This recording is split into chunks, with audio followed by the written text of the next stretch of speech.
সালাতে দোয়া কবুল হয়। সালাতে দোয়া কবুলের 3 জায়গা।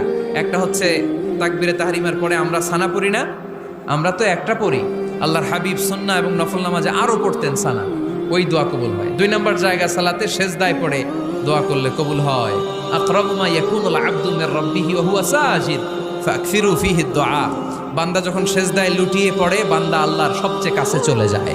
কিন্তু বিশ্বনবী বলে, সেজদাটা তোমার রবের কুদরতি পায়ের উপরে পড়েছে। সেজদায় পড়ে দোয়া করেন। সালাম ফিরানোর আগে বিশ্বনবী দোয়া করতেন, লা ইউসাল্লিমান্না আহাদুকুম হাত্তা ইয়াতাআওয়াযা মিন আরবা'a।